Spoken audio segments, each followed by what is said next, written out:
even when I was a kid, I always imagined one day I'd like be a writer, but I never really pursued being a writer. It's just like this weird thought I always had. Like I just enjoy writing. I was like, oh, maybe one day I'll be a writer. And I hesitate to call myself a writer now with the Ultra Minute. It's more like, curation. But I guess if you really want to put a label on it, it's being a writer.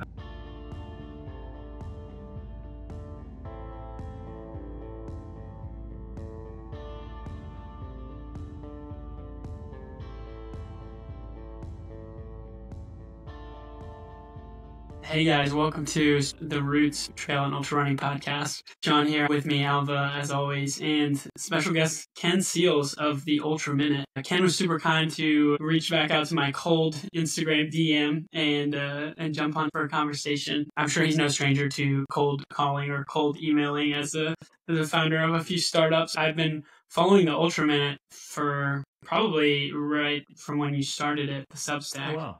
And That's cool. I think I saw Hannah Allgood reposted it. It was, you had mentioned a pro and they had posted it in their story. And as soon as I saw it, I was like, yes. I think we mentioned it on the first rundown, which is like our our equivalent of like the single track long run archive, basically. A little bit of. I haven't I've listened to like maybe 2 episodes, I think. I actually just finished listening to your David Horton episode on this past run. Oh, sweet. Awesome. Yeah. So I think we gave it a shot because I was like, the sport has needed this for a long time. And I think I Run Far was doing something similar, but not on a medium like Instagram or Substack. And so it was just kind of harder to access, not as accessible. And yeah, I saw it and I was like, man, first, like, thank God someone's doing this. Second, I wish I was doing it. I had a Substack. I need all the help I can get, honestly. Oh, yeah. You'll jump in. I had a Substack back in like 2022 and I like really tried to be consistent with it. And then it's like an OG Substacker. Kind of, yeah. My sister was big on the Free Press. That's like right in Austin, I don't right? know what that is. Oh, that's Free like Press. the OG political Substack. It's like wow. one of the more mainstream ones. But yeah, that's enough of an intro. I just wanted to say thanks so much for jumping on, and we're super pumped about what you're doing, and it needs to be done. So keep going. I appreciate that, man. Yeah, it's kind of like a happy accident, I guess, that I started it. So I don't even know where to start, but I'll just focus on the start of the Ultra Minute, and we can go back farther or whatever, wherever you want to go. But it was like this past summer, I'd actually started a Substack the year prior. Lose track of time now, 2023, I guess. And I was interviewing founders of like everyday companies. It's called like Everyday Empires. Just with the idea, I'd been in tech my whole career, had done the, venture-backed startup thing 3 different times, came to a natural pause at the last company. We had 2 little kids at the time, now 3. We have a 2-month-old now. I wanted something to work on. Like it made sense for me with my career kind of coming to at least my current role, coming to a natural pause instead of jumping back into another startup. I knew I wanted to start my own business next. I wasn't sure exactly what it was. And my wife is an attorney. So I was doing well in tech, but she does better than I do. So it's like, it just made sense naturally for me to be the stay-at-home parent at that point in time. I was like, what kind of business can I start or what can I work on and still be a stay-at-home dad? Like what's really flexible? So I actually thought a lot about podcasts, but for podcasts, you have to like be available to get on calls at a normal time of day.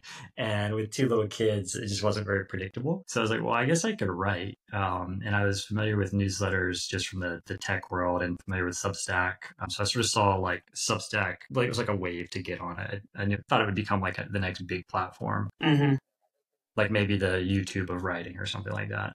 So I started writing about everyday founders because I thought like, with the sort of tech world, with AI just becoming so capable every week, every day, really, and this is even a couple of years ago, I was just like, I think the future is just more small businesses, like more solo founders. I think we're going to see more and more of that and far fewer big businesses. And it's pretty popular saying in the tech world, like we're not far away from the first like solo founder $1 billion company. That'll probably happen the next year or something like that. I think we've already got like a 10-person $1 billion company.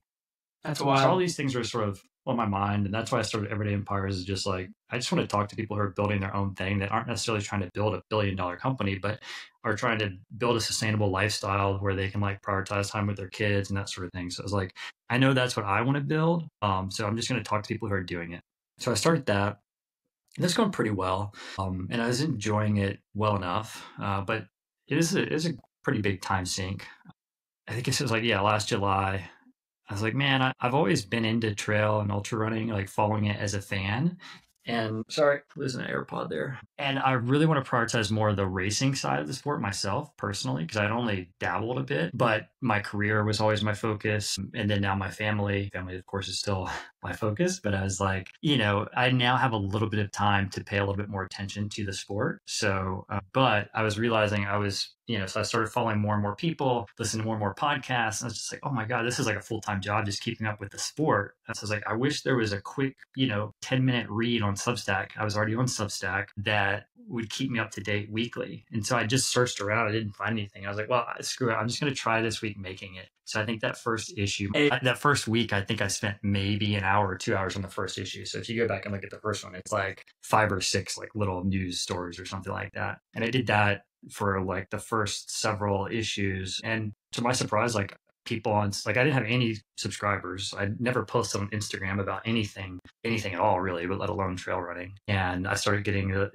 handful of subscribers with each issue. And then actually some sort of like heavy hitters. Like I think Francesco Pupi was like one of my first 20 subscribers or something like that. He's like pretty active on Substack. Him and Caleb. So that gave me a lot of just energy and enthusiasm to put into it. So I very, very quickly stopped working on Everyday Empires and just went all in on the Ultra Minute. So then it was like, okay, now this is cool because I can work on something that maybe has potential someday to be a source of revenue, while also giving me an excuse to put more of my time and energy into trail and ultra running, which is like always been trail running. I would say has been a passion. Ultra running has been an interest for a long time, but I've only dabbled and only been a fan, like on the fringes of the sport for probably like 20 years or something like that. But the last year since starting the Ultra Minute, it's like I just dove off like the deep end into the sports side of ultra running. But still, I would consider myself very much both a beginner ultra runner and a beginner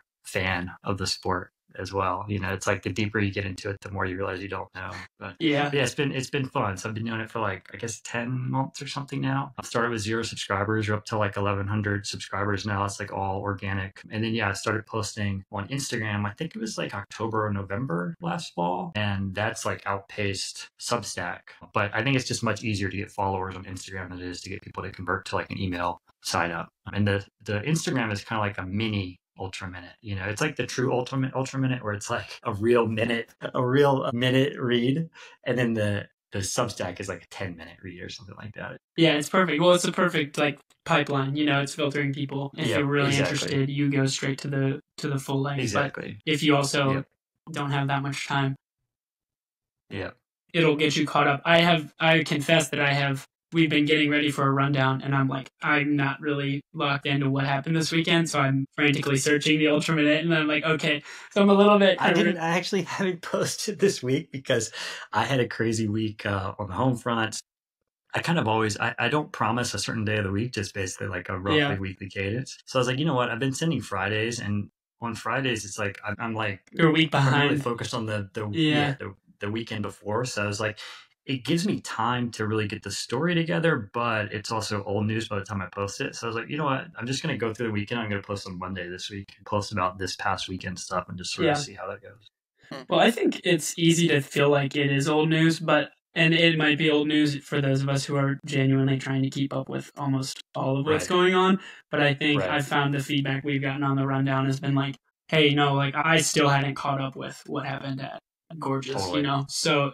Your less avid fan, but like moderately avid, is going to really appreciate that. I have to remind myself that because like the fan I was last July when I wrote the first issue wouldn't know about everything that happened last weekend. You know what I mean? And so to your point, it's like still highly relevant. And that's the vast majority of who subscribe to my newsletter. But it's like, I'm sure you're the same this way with your listeners, but it's like when I write it, it's hard not to think about some of the names and faces I know that read it, and it's like they kind of get in your head when you're writing and you're like, oh, they're going to think this do it justice by them. That's not the vast majority of who I'm writing for, And I mean, the thing about ultra running right now, I think, like, I feel like there's no sports center. It's hard for the Yeah, casual fan who doesn't want to deep dive, who doesn't want to look at 12 different Instagram pages to find out the results of 2 different races. So I think that's why, an email or an Instagram post like what you put out, I think that's why it's such a valuable thing for the most devout fan, but also like a casual one who loves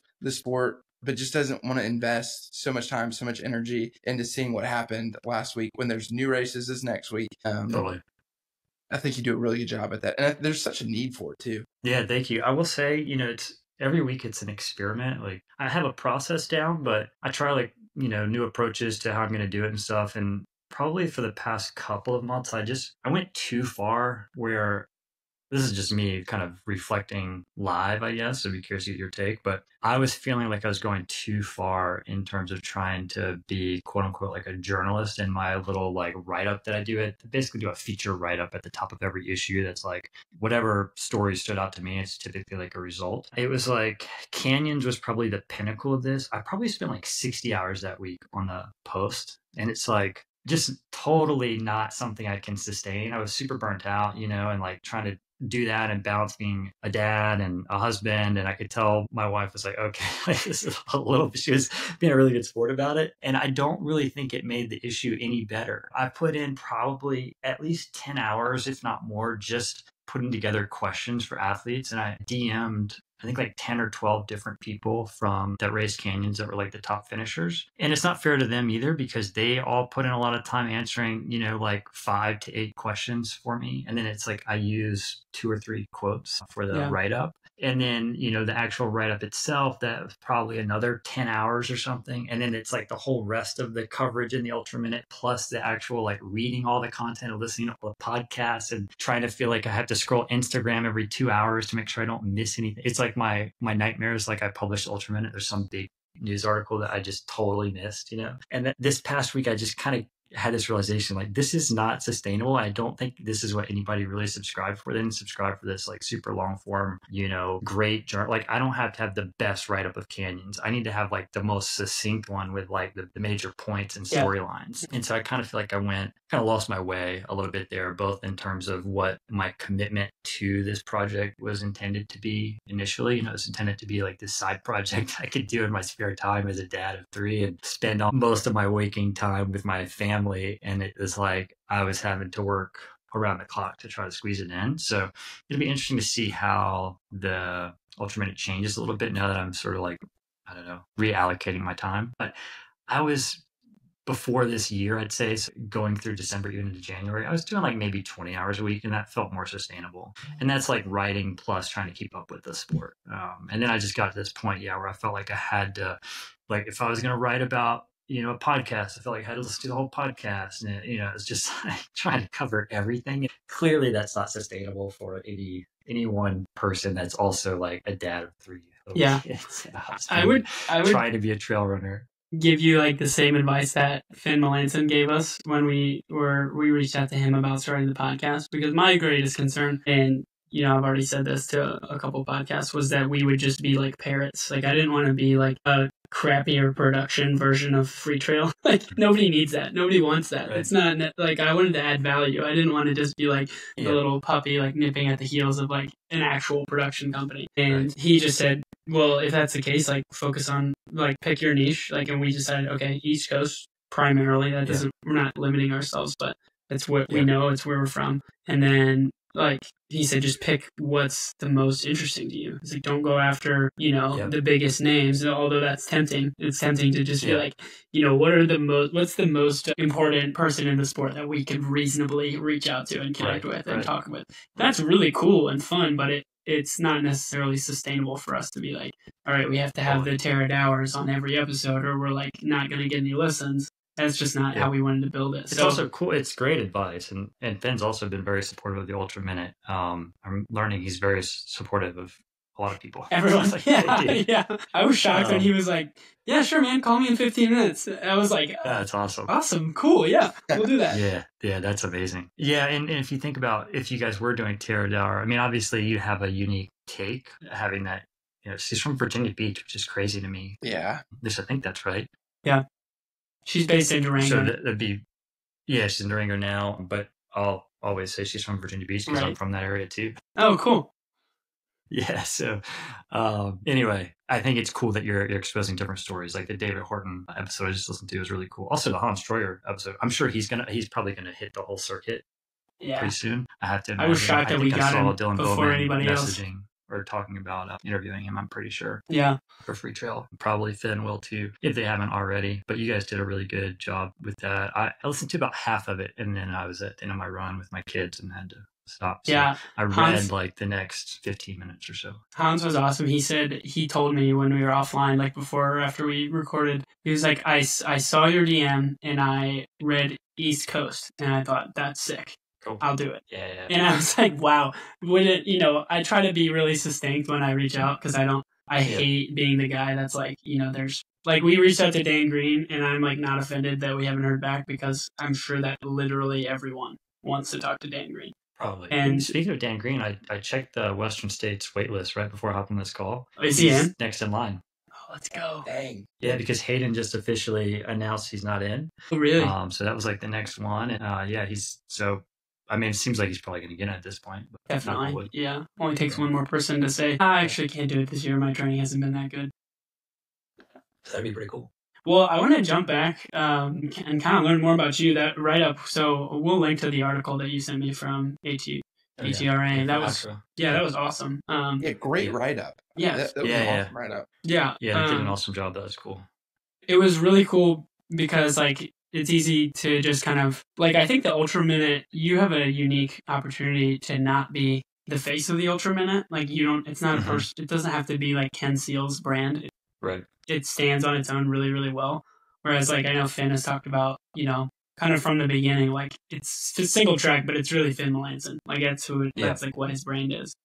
Yeah. And then there's a lot of different, takes on how to, I don't know, grow your reach with a personal brand versus like a kind of, like a Nick Bear, kind of vibe.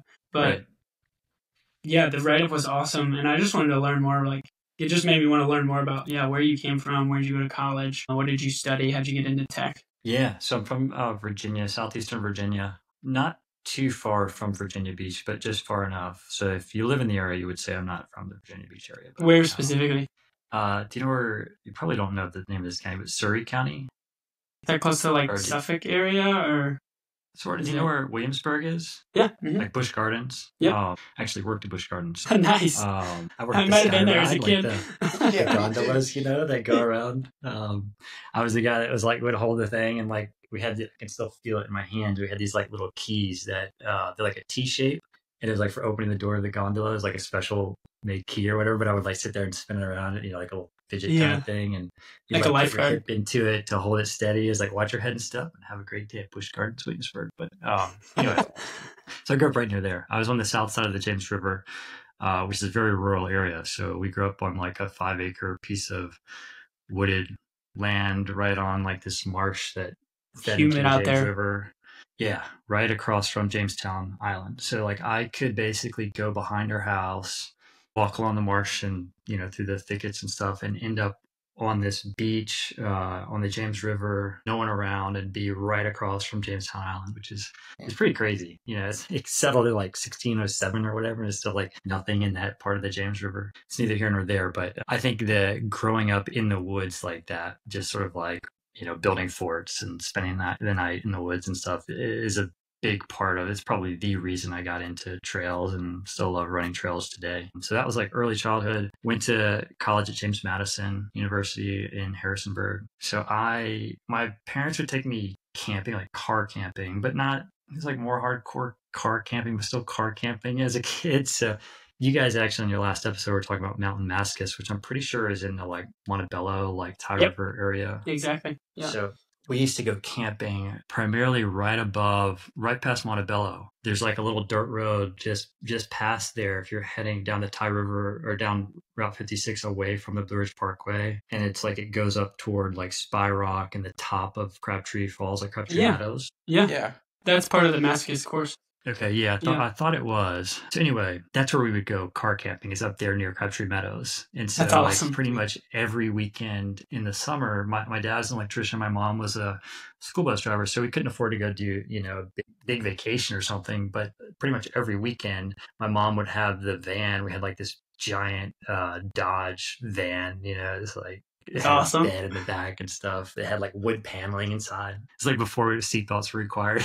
Dating myself, so I'll be 40 this year. Anyway, we would go car camping up there like every weekend in the summer. And so as a kid, it was just amazing. So I would like go hiking along the Appalachian Trail. My earliest memories, like 5, 6 years old, hiking on the AT, going up to like the priest, seeing like the priest shelter, Dude, yeah. hiking up to Spy Rock, that whole area. I was like my playground in the summertime. So I would meet through hikers all on pretty much every day hike, and we would, I don't know, I've been up to like the priests, I don't even know, probably like 100 times or something as a kid. It's like I just lived up Pretty there. gnarly Basically. hike to do as a 6-year-old. That would kick my butt. Yeah, totally. That was my It's like not that training bad ground. it's not that bad from Crabtree Meadows though. I True. think it's like 2 miles each way Yeah. or something like that.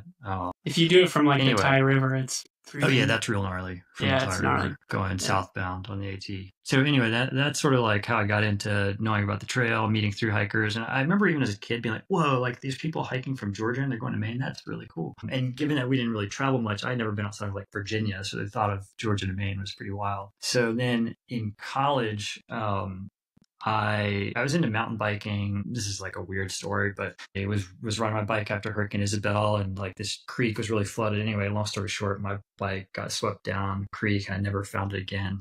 Did you? and So I you couldn't were afford riding any- it and you fell? Did you like fall into the river? I fell into the creek. Yeah, so I tried to cross this creek, which was a bad decision because I could tell the water was high and moving quickly. Friends were with me, and being 19, do you think you can do stuff like that? So I had my wired iPod, like headphones in. This is like 2005-ish, something like that. Yeah, that's when Isabel was. No, 2000, 2004. Yeah.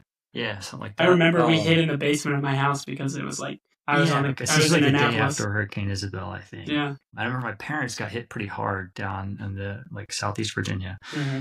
We just had some high winds and a good amount of rain, obviously. Anyway, I was stupidly out.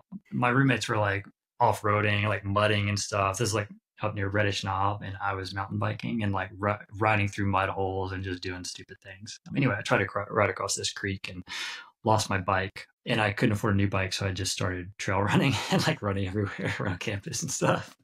That's kind of how I got into running and started running. Then it's like a little bit. I think it was the same year. I want to say it maybe a month later or something like that. On fall break, I was like, I'm going to try running part of the AT. And so my roommate was heading back to the East Coast for fall break, and I had him drop me off at Waynesboro. I'm forgetting the name of that gap. Come remember that? No, what is the name of that gap? Reed's Gap? That sounds right. Anyway, yeah. I think it is it's Reed's like Gap. right there where Shenandoah National Park starts Mhm. at Waynesboro. Anyway, he dropped me off there and I ran north, and I had another friend pick me up at Route 33. I want to say it was like 30 or 40 miles. It wasn't like a crazy distance, but I wasn't really a runner, but I was just like, I'm going to do this. And so I don't even remember how long it took me. But I remember it was pouring rain and I was wearing soccer shorts. And I think I had read somewhere that like you're not supposed to wear liners or something. I remember where I got that. It's like I was reading like whiteblaze.net, which is a big like AT forum back then. Mm-hmm. So that's where I got my advice. So who knows? Anyway, I was chafing so bad for like that entire time. Like this is a crazy. Like I was like rapping. I was like stopping it because Shenandoah National Park. It's like there's several bathrooms and stuff basically along the way that the trail crosses, and I was just like grabbing toilet paper and just like wrapping myself down there, and the rain was like falling off through my shorts. So that was like how I got into like a longer trail running. That was my very first experience. But that experience, I met through hikers that were heading southbound. Were they heading southbound? Yeah, they're heading southbound. And I remember one of the guys' his trail name was Lunchbox. I don't remember the others. Commando? Yeah, Commando and Lunchbox. And anyway, they had just started a fire and it was like raining. So I like stopped in the shelter and hung out with them for a little bit. And I realized they were my age or like a couple of years older. And I was like, whoa, like, okay, now it kind of all came together. I was like, oh man, as a little kid, I see these thru hikers, and those thru hikers are my age now. Like, I was just, it was like, one day I'll do that. But then I had that moment like, oh, now's the time in life to do this. So I'm pretty sure like I got back to campus and like the next day I put everything into motion to take off my spring semester and through hike northbound on the AT.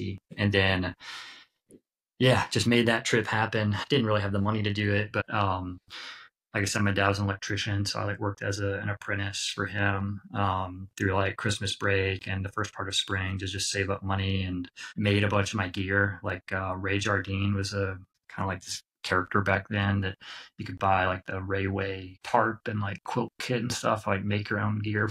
I like sewed my tarp and my top quilt. That was like before that was even a thing. He was really ahead of the time, I think. But because I couldn't afford the really like, you go to an outfitter and buy gear, I ended up just by happenstance having like the lightest gear out there back then. It was like my base weight was probably like 7 pounds or 8 You're pounds. like a forerunner to the ultralight movement. Yeah, exactly. It was like when it was just starting to take off, and I just kind of like lucked into it. And yeah, the through hike was just such a formative experience. That was like 2005, which that episode I just listened to with you guys and David Horton, he was talking about Jennifer Davis. So the first year she thru hiked was the same year I thru hiked. And I remember seeing her name in the journals. I didn't even know if these are really still a thing, but back then we didn't have, the apps and stuff that all the kids these days have on the AT. We did have a guidebook called the Wing Nut, but there's the Wingfoot book. Anyway, that's neither here nor there either. But you would basically communicate with everyone in the journals. And so I think they still have the journals.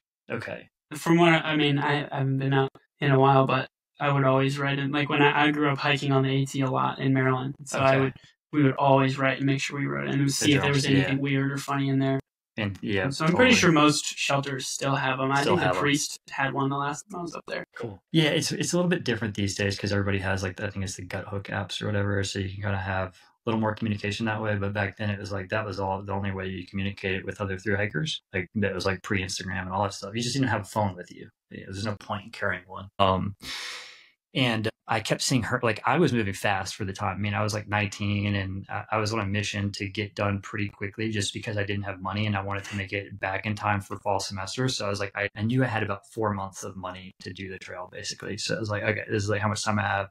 And I knew I needed to get back to hopefully work a summer job before school started again. So, or to work part of a summer job. Anyway, I was moving quick and people were like, wow, you're moving really fast. But I kept seeing Odessa in the journal because she'd started like a week or two in front of me. And I just never caught her. She just like, I was like, wow, she must really be smoking too. And then it turns out like she ended up going back, I want to say on 07 and setting her first FKT, which I believe was like the women's FKT. And then maybe a couple of years later, setting the overall FKT, which is like 5-ish days or something like that. But so then that was probably like, the AT was my real entry to, I guess, ultra running and learning that that's a thing. Because I was like a dumb, cocky 19-year-old and be like, oh, I'm doing like, 30, 40 miles a day. Like, I'm going super fast. And it was like, oh no, that's actually very slow. There's a mom who's going way faster than you. Yeah, exactly. And then I at the time, if you had met me like on the AT, I would have been like, I'm going to spend my entire life hiking trails and maybe get into ultra running. This is like going to be what I do. But again, I just didn't have that much money. So after the trail, and I had scraped by at the end. Oh my God, I ran out of money in like New Hampshire. And so it was just like on goodwill of everyone else that I basically was able to finish it. I think my parents sent like $50 in Maine and that got me through Maine. Who picked you up? Did they pick you up? Anyway, my dad did. Yeah. But I remember because he took off work to meet me and I like miscalculated how much time I had. So the end was very frantic. I forget what town I was in, but it was south of the Bigelows. And I was like, oh yeah, I'll be in at A-Ball Bridge in 2 days, which was like absolutely like not doable. It's, I don't know the mileage offhand, but it's probably 160 miles or something like that. Oh yeah. Yeah. 80-mile days really quick. But I did make it very fast. I did the 100-mile wilderness in 2 days, and the Bigelows I just left that, whatever that town was, because he was like, I can only wait another day or something like that. I forget exactly the scenario, but so I left that town at like 5 p.m. and just hiked through the night and did the Bigelows at night. And then, and I mailed home my sleeping bag from that town and just like got rid of everything. So I did the last, roughly whatever the mileage is from there, 70 miles or something with no sleeping bag and basically nothing in my backpack but food and a single water bottle and a headlamp. That's awesome. It's like when I got tired, I would just sleep on the side of the trail until I woke up again and keep going. You were born to do Cocodona. That's exactly what that is. Right? Like watching Cocodona this year, I was like, man, this is like taking me back to my AT days and not even knowing what I was doing at the time. I was so dehydrated. I'd say in a thru hike like that, I felt more at home, like on the trail at that point than you do off the trail. It's like you just have this weird psychological change. And then I still, to this day, I guess, this dumb, uninformed high of confidence as an AT thru hiker. It's like the weird confidence that being a thru hiker gives you. Whereas like if you come from a running background, it's like you would think, go run, 50 miles or whatever. That sounds pretty crazy. But as a thru hiker, just like, whatever. Yeah, like I did 4 40-mile days in a row. What's one exactly. 50-mile so we day? do this, yeah. And that's actually how I got into my first actual ultra was, and I'm very, very inexperienced in ultra running. I've only done 2 actual ultras, only finished 1 ultra. So I did the first one in 2010 or 2011. It was called the Mount Mitchell Challenge. That's a gnarly race right there. So I would, part of that trail, you like run from like on the old toll road. I just ran a race and like I was on the old toll road. It's a gnarly race. Hellbender, right? Yeah, I ran Hellbender. Yeah. Oh, cool. Yeah. Yeah. So that was the first one, and I didn't even finish the ultra. It was 40 miles, I want to say, the race. And I at the Blue Ridge Parkway turned around and made it a marathon distance. But I literally didn't train. I was like just a dumb, I don't know, 22-year-old or something at the time, and just focused on work and hanging out with friends, and was not in shape at all to do something like that. But one of the guys at work was like, "Hey, I know you like hiking. I'm going to do this ultra race. You want to do it?" I was like, "Oh yeah, sure, I'll do it." Like 40 miles, that's no big deal. And I was just like, I'll just hike it.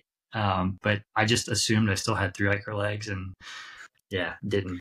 But I survived the marathon part of it. I was like, dang, that was super hard. So I started following the sport, I'd say, of ultra running around that time, like 2010, 2011. It was like, okay, what a great really time to get into it. And actually, a lot of people don't know this. I've never actually publicly said this, but 2011, I went out convincing myself that I was going to go for a self-supported record on the Pacific Crest Trail. And so I took some time off work to do that. It's probably the most embarrassing thing I've ever done, because everyone at work was like, "Oh yeah, this is going to be awesome." And they like all pulled together and got me like a spot tracker and everything. And it was like all I could talk about for like months leading up to it. And then I started in June at Campo, and I was going to do self-supported. And I thought, I lived in South Carolina at the time. I was like, I'm used to the heat. It'll be fine. Because most thru hikers on the PCT start much earlier to avoid the heat in Southern California. And starting in June is pretty insane to do. But I was like, if I'm going to go for a self-supported record, I have to do that in order to time the snow in the Sierras. Anyway, I think I made it like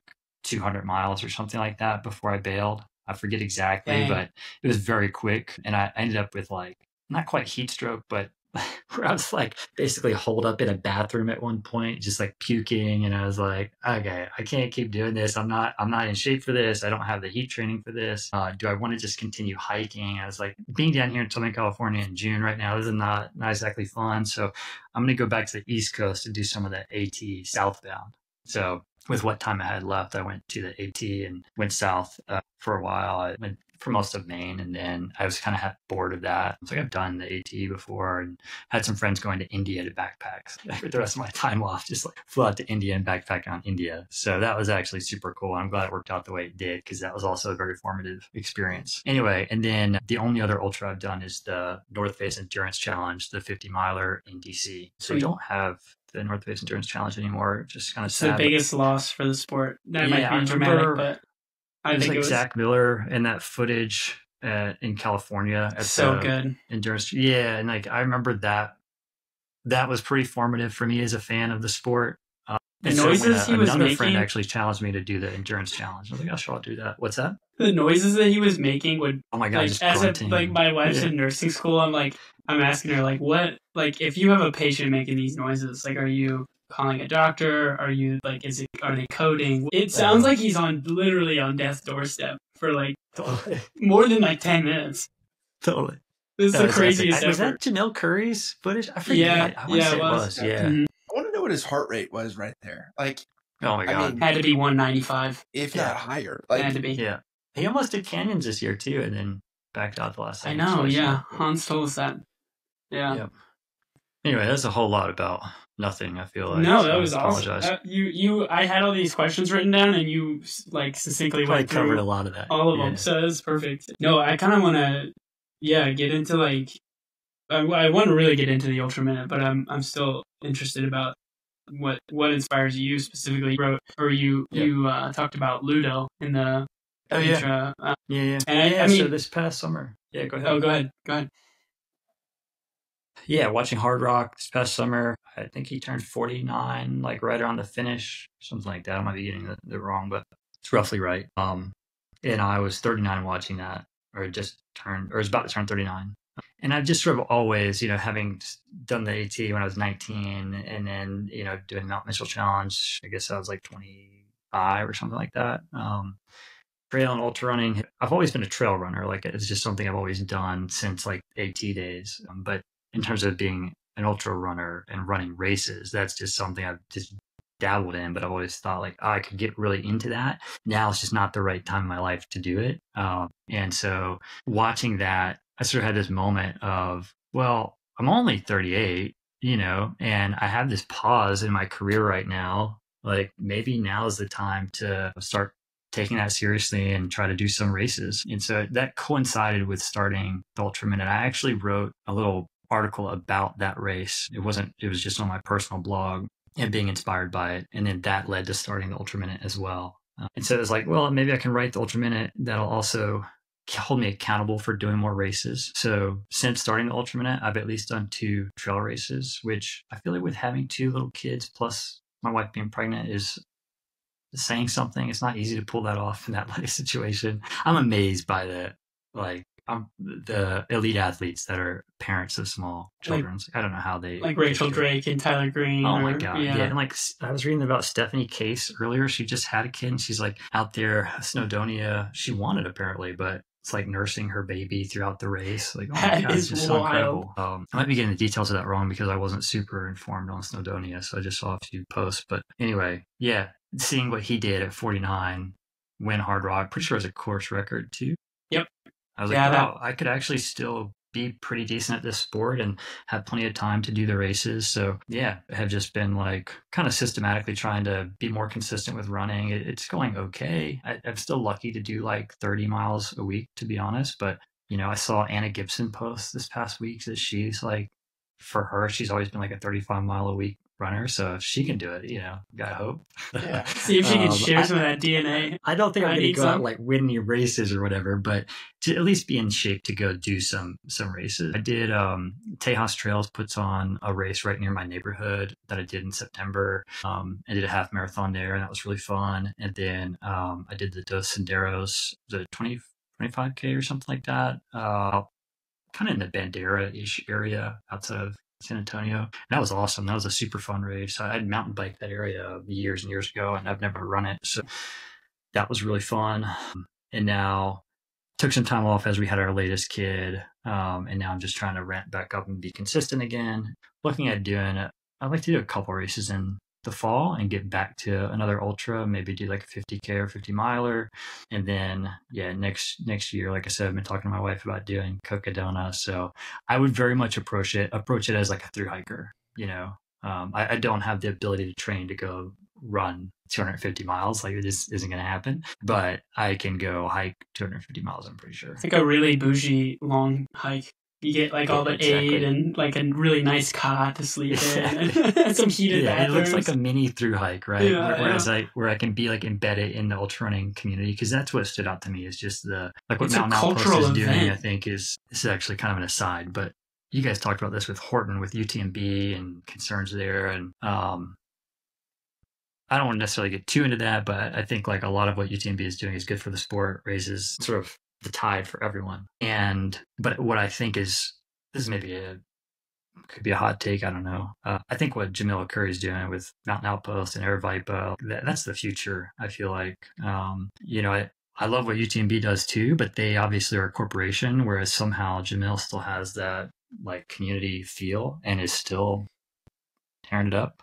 I don't think he makes nearly what UTMB is making, but I could see a future where there's like a golden ticket series for Cocodona or something, which would be pretty sweet. And I could see that being a really sought after series. But even outside of Cocodona, what he does with Aravaipa, I think is pretty cool. So Oh, I yeah. really want to run some Aravaipa races soon, like maybe in the fall or next year, do some Aravaipa races. If it's not Cocodona, do something else. Yeah, there was an article I saw, and I don't think it was the Trail Mix Substack. Do you follow that?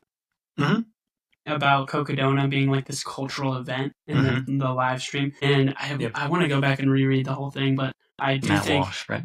yeah, I think Matt's the guy for Trail Mix. But just the concept of having like, and I think we talked about this on the Roots Rundown that we haven't posted yet. It was like we were debriefing Al's race. That'll come out on Friday, this coming Friday. But so if you're listening to this, it'll have come out the Friday before. But yeah, it gets confusing it's great when you have like a lot of podcasts in the chamber, but then you're like kind of getting the timelines mixed up. It's like, does this guy have a time machine? But but yeah, like the cultural event that it's become and the way that you get to participate wherever you are because of the live stream has created this like intense sense of like ownership in the community. And I haven't fully read that article that Matt wrote about it, but as soon as I saw the headline, I was like, yep, spot on.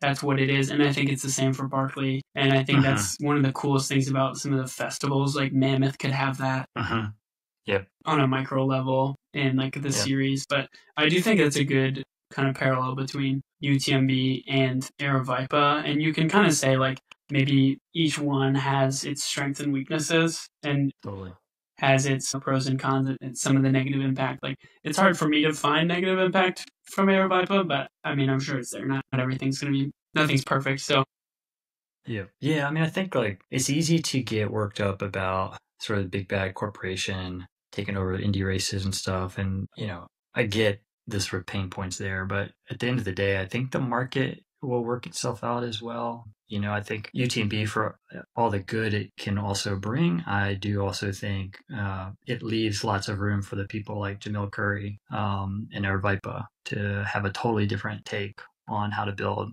a business like that in the sport and how to grow the sport. And we're seeing the same thing on a small level with like Single Track and Twisted Fork, I think. I know they're super early, but it seems like they're getting some really good traction. And this idea of kind of combining like media first race directors, I guess. Is that like interesting? Whereas the only way to make it as like a media company? I don't know. Like, is there a way to survive? Because you think about it? UTMB, they have media, but it's like media is added on. Like they're not a media peripheral race company. Yeah, they're more just like location first. Yeah, they put their stake in the ground in the right place, and they basically have everyone. The most beautiful stretch of trail out there. Everybody's I've hooked. never been there, but it looks beautiful. Yeah.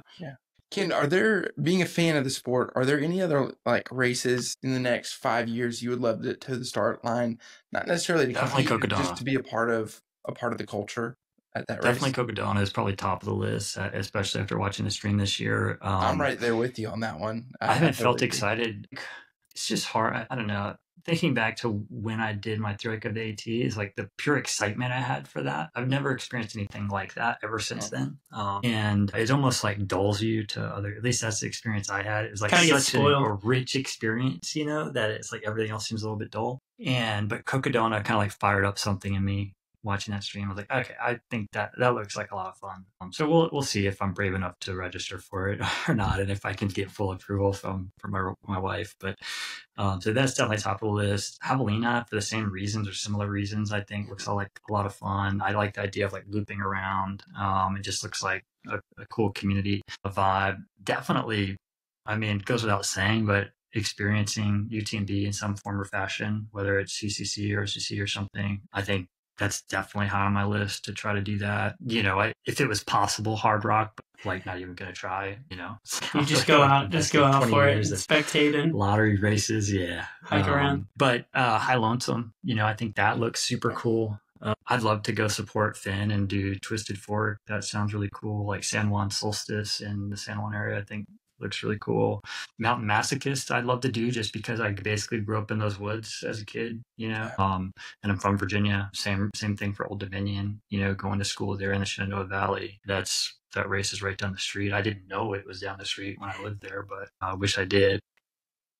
it seems like I kind of wanted to circle back to it, Harrisonburg, because I feel like and somebody can reach out and correct me if I'm wrong, but there's a really rich Blacksburg trail running community. There's a really Horton, obviously, is the forefront of the Lynchburg trail running community, and then there's kind of peripheral. There's like Fredericksburg. There's like a little Fredericksburg contingent. There's like some guys who run kind of in like Nova. There's VHRTC, the Virginia Happy Trails Club, and so those areas all have really strong showings at most of the races. But I'd never heard of Harrisonburg. Like it's like we've always just kind of missed out, which is crazy because Grindstone is right by Harrisonburg. Yeah. And you were talking about Grindstone, like up on, is it like west? I actually don't know exactly where. Is it west? Like so in Alleghenies? It's changed a little bit with the new course and everything, but it used to start at a Boy Scout camp about 20 minutes away from Stanton. But you kind of drive by Harrisonburg, like if you're crewing, or at least on the old course. And I'm pretty sure Reddish Knob is on the course. Oh, okay. That's like, where we used to go mountain biking. Yeah, because you'd really basically go out and kind of like scrape West Virginia and come back on the old course. Yeah, I don't know if there's I was at school there 20 years ago, so I really don't know what the scene is there, but I want to say Andrew Thompson is from that area too. He was like FKT, one of the FKT holders on the Appalachian Trail. Andrew's the most low-key, like Virginia legend. The story of him running to the Damascus start, and then have you heard that? Oh, if you have a chance to read Jennifer Davis's book, I think it's called Pursuit of Endurance. Okay, I've read Becoming Odessa. Yeah, which is about the year that I threw like the AT, which is funny, but I have not read her other books. Yeah, it's really good. It was after she set the overall record, and she went out and interviewed a lot of people associated with FKT and like got to know them. And it's cool because it's not just about her. It's like a chapter about Horton, a chapter about Andrew, a chapter about some other folks, and I just had never heard. He's just totally like a folk legend. Like he doesn't have social media presence. His first FKT the year I was on the AT, but I didn't know about him. Yeah, I didn't even know he was on the trail. I don't think most people know his name. Andrew Skirko was like the big name for me back then. He was like Nat Geo Adventure of the Year or whatever. It was like he did like the C2C route and stuff. I think that around the same time, and the Great Western Loop and the Alaska Yukon thing he did. Anyway, this idea of like super long distance hiking was like the thing that I was super tuned into, you know, but I wasn't really tuned into the FKT thing. I didn't even know Andrew was on the trail the year I was doing it. And no one was really talking about it, or at least if they were, I wasn't tuned into it. Going back, that kind of reminds me of like really if we were talking about like roots and Appalachian Trail FKT with like Carl Meltzer doing the like I think that was the first like documentary style like following someone, and I don't even like what do we have that film? Like I've never seen it. I would love to see it if that's on YouTube or I think I remember. Is it on VHS? I mean, like I don't know where you can get a hold of this thing. But that was totally unprecedented, and now it's like that's the only way to sustain these kinds of things. And I think people kind of gave him like a lot of crap for like the way he did it. But I mean, Tara. I remember even on my through like getting crap from people. It's like, come on, man! Like, where are you going so fast? Yeah, it's like whatever. Like, let me do it. I'm not judging you for doing your hike your way. You know, hike your own hike, right? Anyway. The AT scene, I'm super just in love with what's going on there. I mean, watching Tara last year, unreal. And I followed all the way through. It was like, because she was behind Carl's mileage in the early days and made it up. But, this year we have like John Kelly going northbound, which is going to be, I'm pretty sure he's going northbound, which would be pretty fascinating. Starting really soon here. Yeah. Yeah, it should be pretty soon. I don't know the exact date, but I think we were on the list for some like crewing and pacing stuff. I'm not sure if I'm going to be able to get out, but we have some friends in Southern Virginia, and we were like trying to fit. And I was under the impression he'd be starting later. I was kind of like trying to set up. Because he's going northbound now. I think it just fits with his schedule, but that'll be super interesting to see. Yeah. I'm honestly like I love the following the ultra races and just like all the storylines I'm just a big sport fan, so I love that side of the sport as well. But I think just with my background on the AT, I also just love the AT FKT scene. I'm fascinated by what Jeff Garmeyer can do as well. He just gutted out a top 10 finish at Cocodona and had COVID. Yeah. Like, what? He did? Yeah. That's he didn't know he insane. did, but he realized it, I think, after the race. He knew he was sick. Like going into it, he was starting to feel sick. Maybe He was that's like, what oh, I'll Max just had. like work through it. And so I think he slept for, I think it's like 6 or 8 hours in the first 40 miles of the race or something. He was like, I just Wow. got to sleep, and then somehow still managed the top 10. So I think he would have done very, very well had he not had that experience, but He could have been a still contender. top I 10, mean, right? Yeah, totally. Because he had written about planning to not sleep at all for the race going into it. And I think he would have been able to do it because that's how he did the JMT FKT. He didn't sleep at all, does he still hold which that that? Do seems we pretty know? wild. He does, I'm pretty sure. String Bean should have had it, but he hallucinated like crazy going up Whitney. I don't know if you guys are familiar with that story, but if you're not, look that up. It's insane. I think he had 2 or 3 hours on Jeff going up Whitney, so the final few Pretty miles, much and the he end. just started hallucinating and spent several hours like scrambling off the side of Whitney and just totally out of his mind, which is super duper scary. And finally came to, and I was like, oh my God, I'm doing an FKT right now. So anyway, he talks about it. Actually, he talks about it on Jeff Gartmeyer's podcast. I remember him writing about it after his attempt this past summer. Joe had it originally, and then Jeff took it from him, and then Joe tried to get it back this summer and arguably had it, but just the final few miles had this issue. Which just goes to show you how hard they're pushing. It's like out in Cocodona, you still have crew support and everybody's right there. It's like relatively safe. It's like the FKT scene, especially on the JMT up there, pretty scary. Anyway, I think because of his background with FKTs, I think he could do something really special with the self-supported record he's going after on the AT this year. So I'm excited to follow that. I think that's what Joe's record there is 45 days or something like that, which is wild. Like that used to be the supported record. It's crazy when the It's unsupported insanely- records are like pretty close to the supported ones. Like, Or yeah, the self-supported. Yeah, the the self-supported. AT unsupported. I don't even know if there is one. It's so long. Yeah, is that possible? Yeah, there might be one. I don't know how it would be possible, but Yeah, probably not. I ran into, this is a crazy story, but I was with a guy who was working on some FKT, and he was doing the Rockies Grand Slam in Colorado and Wyoming, Montana, and we bumped into Josh Perry of all people, who I don't know if you know him, but super low key guy. I think second year of Cocodona, he just like popped out a second place finish through hiker background, and I think a story on that for Cocodona with him was he said he got diarrhea within like the first 5 miles and was like pooping and throwing up for like 30 miles. God. And then he didn't eat anything for like another 30 miles. And then at every aid station, he would just take every spring energy that they had and stick it in his bag. And so all these that are like for other people, he just grabbed them all because he was like, that's the only thing I can keep down. And ended up just hiking out like a crazy fast Cocodona. I guess it's not fast anymore, but I think it was like 70 hours. Yeah, I mean, still, right? With no crew. It's cool. That distance is really cool because you get these different strategic takes, It's like you get the sort of runners like the Dan Greens and Rachel's, and you get the hikers as well. It seems like it's starting to be like running is kind of how you have to do it to be competitive, but you can still do surprisingly well as like a thru hiker background. And I think obviously Jeff, I'd say he's a runner now, but really has a thru hiking background. I think he would have been competitive up there had he not had COVID. So I mean, there's so many. I'm amazed. I'm impressed at how you've kept up with everything going on. And I think like one question that I have, and you might have already kind of answered this, but like I feel like we're getting to a point in the sport where we're kind of just churning through race weekends, and like the spring is super busy, the summer is crazy busy. Kind of slows down, but not really even anymore. Like I feel like it doesn't, like seasons don't even end anymore.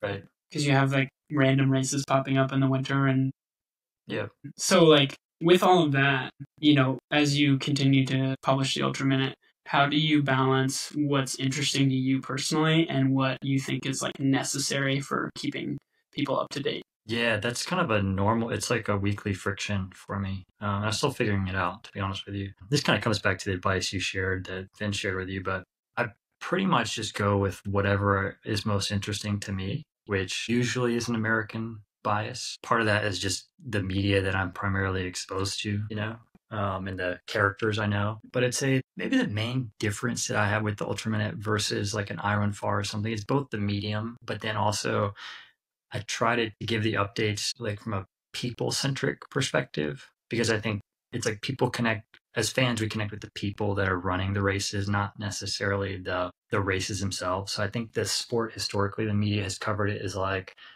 race X, results Y.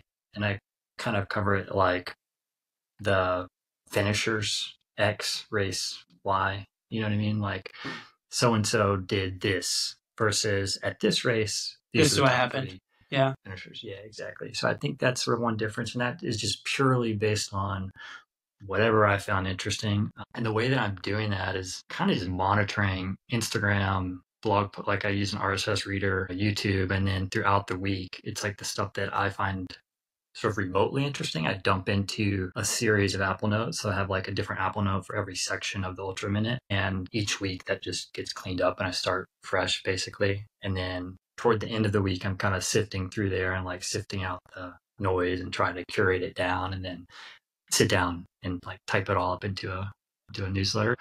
The decision's sort of happening, like it's being filtered throughout the week and then sort of finally filtered at the end of the week as I've like digested more. So it'll be interesting this week covering this weekend stuff on a Monday versus having a full week to sit on it, because it's kind of nice the full week. I get time to really like, because a lot of athletes don't post for 3 or 4 days after a race. So you get more depth that way in terms of what happened and what was maybe more interesting versus this week. It's like, I don't know how I'm going to really give too in depth, but at the same time, I'm trying to get back to not being too in depth. But I don't know how I actually don't know what race I'm going to feature this week. It's a big question mark. I'm actually leaning toward the Golden Trail series race in Italy. Yeah. Just because I think there's a couple of interesting stories there, but also there's a lot of cool stories at Snowdonia, it looks like. So kind of maybe between those two. But yeah, I don't have any formula for it. It's purely just like what was interesting to me each week. And I actually don't even really look forward that much. Like I couldn't even really tell you what's coming up this next weekend. It's like each week what looks interesting to me, with the idea being that I'm just trying to keep my head above water right now just to sort of retroactively recap. The idea of looking forward and planning is just like too overwhelming for me. There's obviously the big races I'm thinking about and big storylines, but the every weekend thing, I'm just like, whatever comes up that's interesting, I'll figure it out. And I think after my first year, it's like, then I'll have an archive to go back and go like, okay, these were the races I covered last year. These are the ones I want to double down on this year and do a better job, or do I want some data to work with? You can use that. Yeah, exactly. Yeah. But I don't know, just figure it out each week. And some weeks I think it lands, some weeks it doesn't land. No, I think it's okay. I think you can't I think with a podcast, recognizing that not every podcast is going to be a banger. You're not always going to be on in every interview. Like I listen, I'm glad the feedback's been great on Hans, but I got in the shower after I interviewed Hans and I was like, why didn't you ask this and this? And there was so many things. And we were just like, what was I doing? You idiot. And I was like, should I call him? Maybe I'll call him and ask him if he can jump back on for 30 minutes. And I was like, no chance I'm doing that. So I didn't. And I think that's normal. But yeah, I'm totally not doing normal. a podcast and I do the same things. And I'm sure I'll get off this call and I'll be like, oh, why did I spend so much time talking about whatever? We could have talked about all these other things. No, it's been great. Yeah, I think just going back to your process, like, I don't know, I'm not here to give unsolicited advice, but maybe Wednesdays is a good day. Like Wednesday gives you like enough time from the weekend and good then balance. Yeah, a little balance. I don't know. It's kind of funny when it comes down to like super gritty details like that of like, well, when do you post? And I get caught up in that with like Instagram and like we're trying to grow the Instagram and I think that I hate, like, Instagram is not my favorite medium by any means, but it's so effective. It's just ridiculously effective if you can get it. I think if you can just kind of hit the wave at the right time, and I'm not sure we haven't quite done that yet. I'm kind of more interested in putting out a good product than I am in like blasting out on Instagram all the time.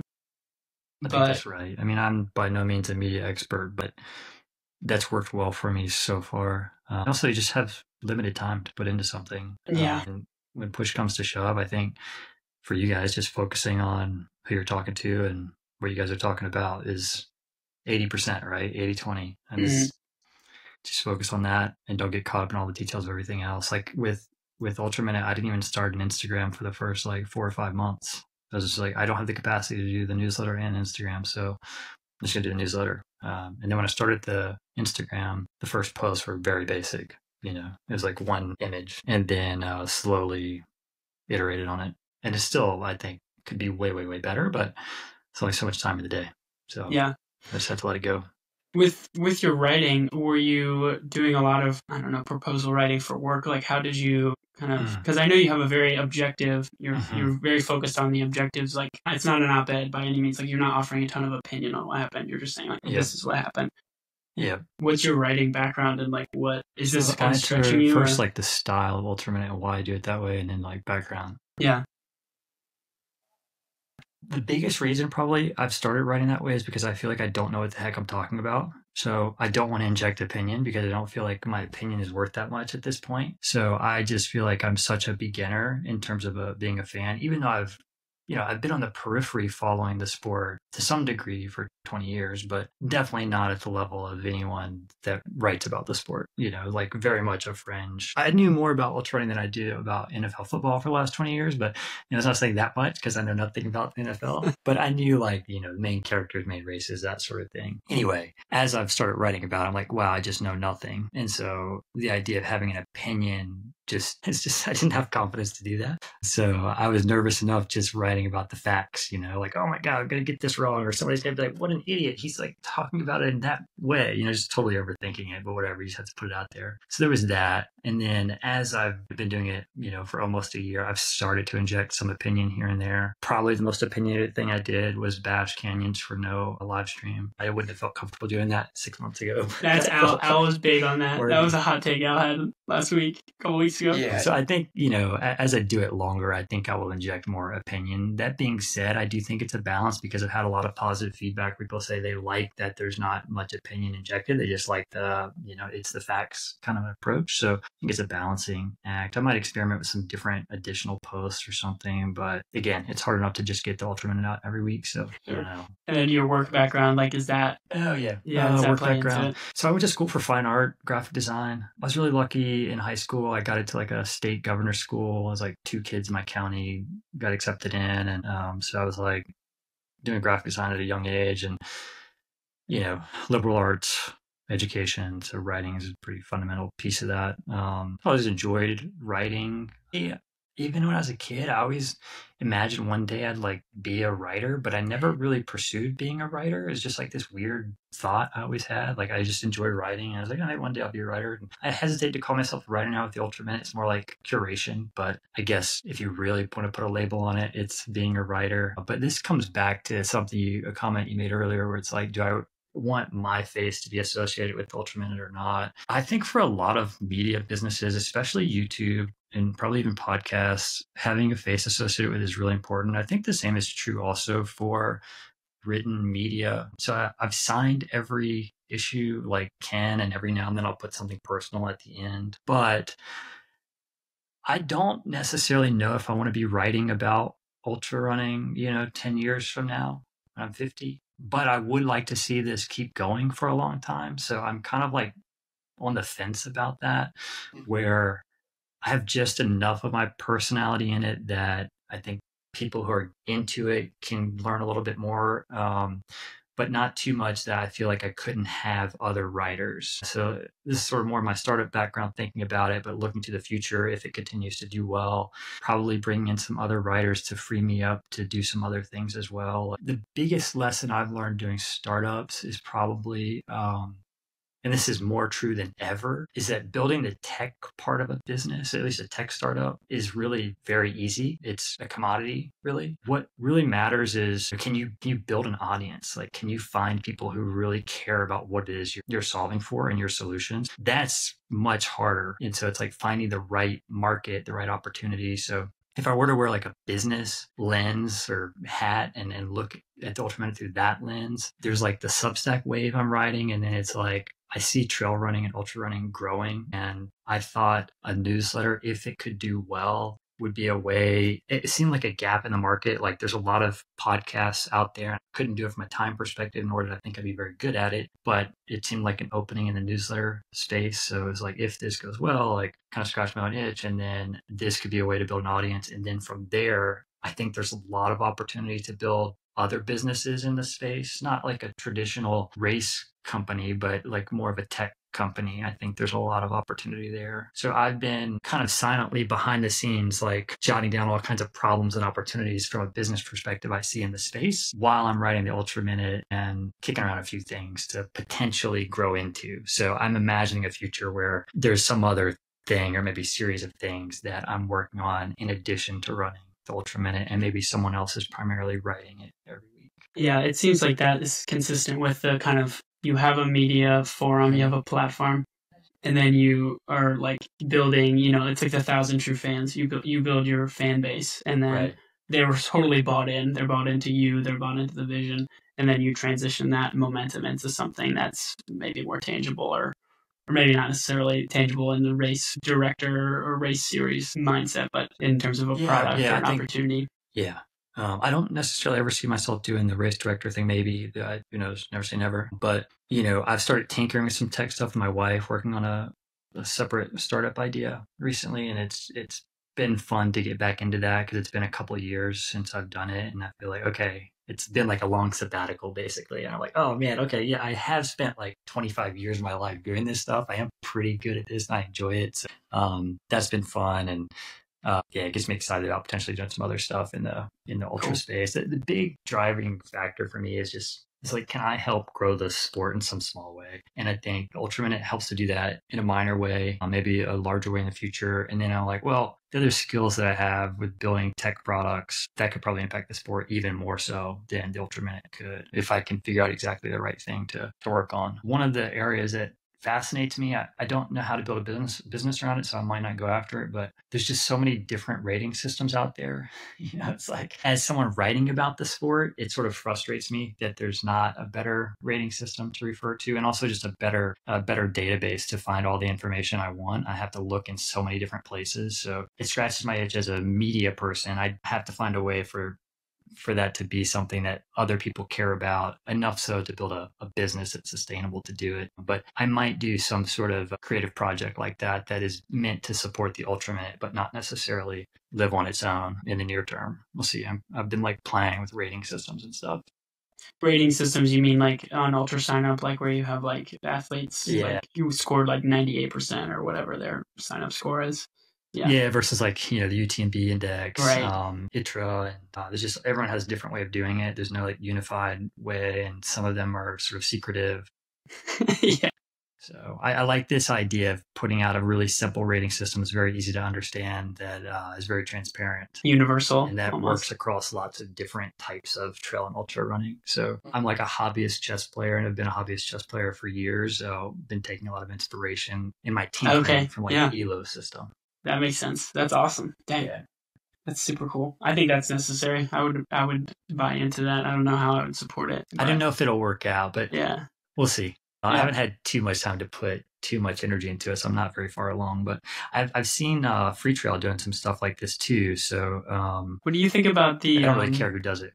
The Free Trail fantasy. Do you think that's like Al and I were talking about it offline. I'm not sure if it's like, it's kind of hard for me to buy into it in a way. I'm not really a fantasy guy with like football or any I've other never done sports, fantasy with any other sport, so I think I'm just not like a fantasy sports person. But I think a lot of people, maybe not a lot, but there are definitely people who are super into it. It's so hard to predict what's going to happen in these races. It's just like, yeah, it's a crapshoot. But part of me wants to experiment with it. I've never really like felt interested in doing any other fantasy, like free trail fantasy. I'm like, maybe I'll tinker with it, but then I'm like, I just don't have time to do it because I want to put thought into it. Yeah. You want to do it all the way. To go, look across all these different sources to try to figure it out. But so they've been making progress. I saw they added, I think for a lot of the athletes, you can see all of their race history in one place now instead of, because for a long time, it's like you have to look in many different, like you look on UTMB, look on Ultra Sign Up. And so I think, is it Travis Lunkar, like does the free trail fantasy stuff, builds all this stuff. I think he's East Coast based too. I'm not positive, but I want to say he's East Coast. Oh, yeah. You guys should talk to him. Yeah. Well, I think I don't want to take up too much more of your time, but I did want to ask, and Al's got a heck of a final question, but you also already dropped the hot take, which I won't give away Al's thunder, but Al's big on hot takes. So what career, like whose career, maybe you could pick a couple people whose career arc is the most interesting to you right now, or maybe the most surprising, or has the most potential to be interesting for athletes? The name that immediately comes to mind for me is Hans Troyer. My guy. That's kind of the obvious one, I feel like. I did a little, he's the only person I've done like a little profile on, so I'm biased, but I listened to a podcast. I forget the name of the podcast, so I feel bad for that. But I'm pretty sure it was a pretty small podcast, like back in December or something, they did a really good interview with him about his Black Canyon 2024 and like everything that happened there. Because Free Trail had a little tiny Q&A with him. Yeah, right up. Yeah. Yeah, and they just sort of alluded to this idea of rhabdo and didn't really get into the details. And then that podcast was the first time I really heard that story. Like, that's insane. Like, he was in the hospital for 2 weeks, and he said he gained 40 pounds of water weight. Yeah, and they said that when he got there, like they're like, basically you might be on dialysis or whatever for the rest of your life. It's pretty scary. So anyway, actually, when I wrote that profile, I had somebody comment like, he shouldn't be running races or whatever. I was like, what? Everyone's got an opinion. I guess apparently once you have it, it's easier to get it again. So I think that was their view. Is like he's putting emergency personnel in a bad position. He's pretty young. Like I think his kidneys have the capacity to bounce back. Yeah. And he obviously did well at Canyons. I think he just really didn't know much about the nutrition and fueling side of the sport, is my understanding. And then his will to run through that and still finish top 10. Hell of a willpower. Like, that sounds like, okay, this dude's going to be really, really good. And I feel like everyone's continuously underrated him. And then at Canyons, obviously. That was crazy. Yeah. So, that field was so deep. That field was outrageously deep. Yeah. Yeah. And I wonder if he could have run closer to Poopy. He knew he didn't have to. And he's since shared. Now it's easy to say this after the fact, but David Roche, his coach, had told him not to run down Poopy if Poopy made a move because he didn't need to. If so, that's like smart racing on his part, and only do as much as you need to do to then go recover and train for Western States. I don't know. It's kind of what Killian did at Chianti. Yeah, at Chianti. Yeah. It's almost, it's interesting to see that almost as a strategy that's based. I think we wouldn't be seeing that if it wasn't for these like golden ticket or like kind of these series based events where you're trying to get to the ultimate, the championship or whatever you want to call it.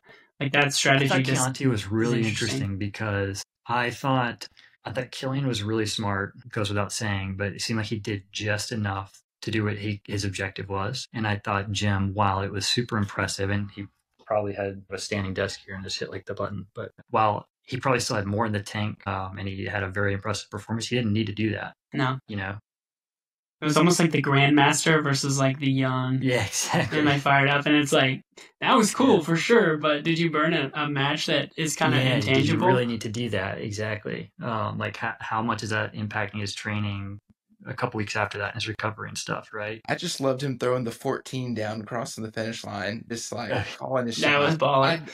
I was a fan of it. I was like, go Jim, go. As a fan, it's awesome. Sure. Yeah. It was super fun to watch, but just like analyzing it, it's like as a chess match, right? I think Killian played a little bit smarter there. Now, it seemed like he had some sort of weird injury, so I don't know how much of it was just that, and he was trying to be smart with that. But I don't know if I haven't really seen if anyone's talked about this, but both Killian and Jim are registered for Broken Arrow.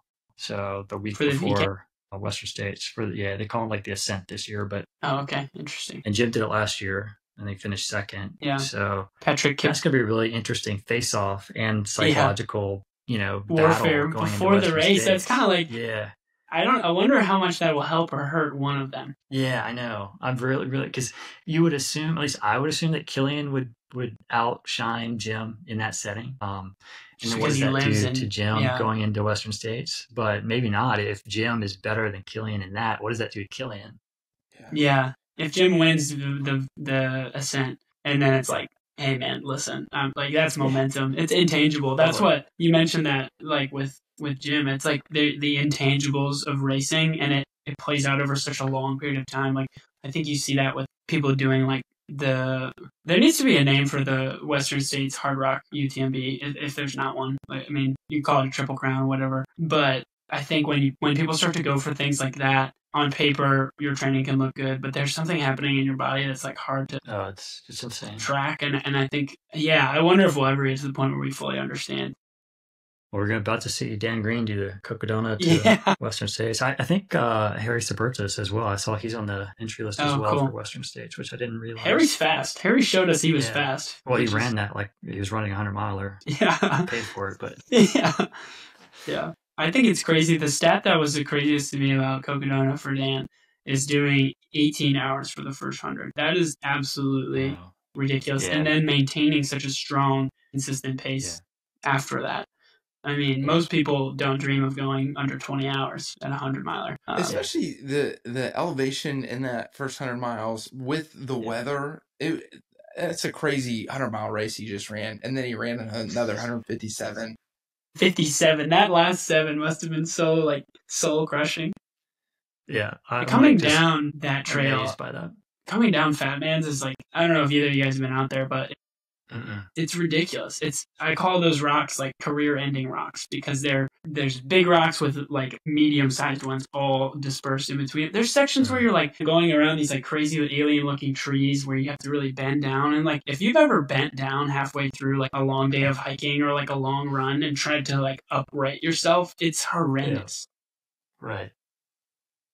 I was thinking... The longest ultra I've done is a 50-miler, and so that's why I have so much respect as a fan of the sport, because I ran stupidly in front for the first half of the race, and then just faded, like, it was terrible. Was that DC one, like, on trails? What was the course like? Yeah, it's on trails a lot. I'm pretty sure it's the Potomac River there. It's like a Rock Creek Park at all? It's kind of a cool trail, but you loop around. It's like... Okay. You go out like 10 or 15 miles, I think, and then you like do these like 3 or 4 loops of this area, and then you like run the 15 miles back to the finish. Yeah, that's a shame that that series is gone, but maybe if we talk about it enough on our niche ultra podcast, North Face will listen. Exactly. Yeah. But yeah, Al, take it away, man. Ken, just to wrap us up, you're a big fan of the sport. I know you don't really throw your opinions out too much, but I'm just curious, what is your biggest hot take about ultra running right now? It could be about media, it could be about a race, it could be about a runner. Just what's your biggest hot take right now? Most controversial. I'll just jump right in.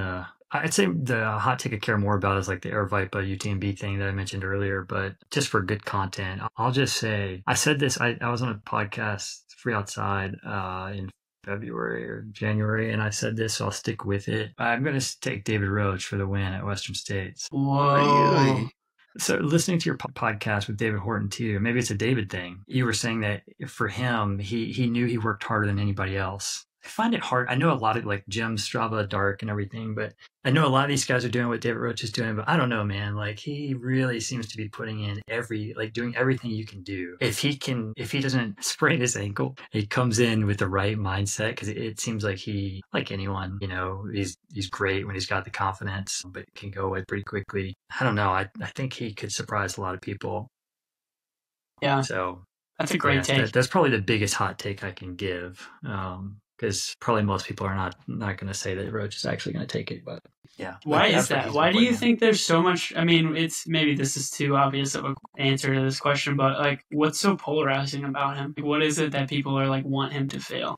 Just because he's so vulnerable and open about everything? Do you think it's people want him to fail, or do you think that the other people are just too big to lose? I think some people don't. Some people really don't like him. Like he definitely has. He's talked about it on his podcast. Like he has haters. He has like committed haters. Like just like you have committed fans, he has people that are committed to disliking everything he does. And I'm not privy to it, especially as someone who's just really getting into the sport much more deeply this past year. I think I missed a lot of the Roche drama last year, so I think some of it had to do with like the spring energy thing or something, but yeah, the feed. And anyway, I don't know all the details and why people don't why he's got haters. I'm sure there's some background there. There's probably stuff that's not public. Who knows? I'd be speculating, but from the stuff that I've seen, I mean, I can only imagine it's just because he's so vulnerable and putting himself out there, and he's calling his shots, and when people call their shots and arguably like don't really have the resume to back that up, it sets people the wrong way. But I think it's cool to see somebody doing that. I think it's good for the sport. I love the videos that he's been producing, and we've got all these people producing like Road to Western States videos now. So many. I don't think we would have that if it weren't for David Roche. So, he's elevating everyone's game by doing that. So I think it's a win-win. He's also, I'm pretty sure, from the Chesapeake Bay area, which is he's from the area I grew up. He's from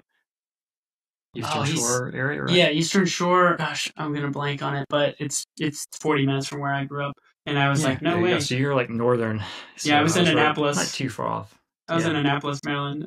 Okay. Man, I gotta ask you one more question. I know go ahead. we said we were wrapping up. As a fan, what's your favorite channel, podcast? Maybe a couple. Favorite people to follow. Mine right now has been Boulder Boys. I've just had so much. It just is so fun and like casual. I love the vibe. Yeah. But I was really curious because you're consuming a ton of this content. Like, who are your favorites? Yeah, it's hard because the big ones obviously are all great because they're great, or the big because they're great. So I'd be lying if I didn't. I listen to a lot of single track. Like I think Finn's probably the best in the game. Agreed. Free Trail obviously is very good. I sort of see them like it's like the ESPN of trail running or something like that. And I really love Fast Women. I've been talking about that one a lot.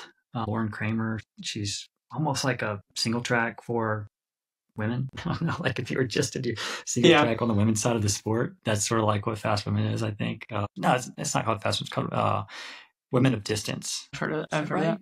I think that's right. I'm like mixing them up. Fast Women is a newsletter. That's a Substack newsletter. And I've taken a lot of inspiration from her newsletter. That's Allison Wade. Anyway, so that's another media I'd consume and recommend. Super impressive.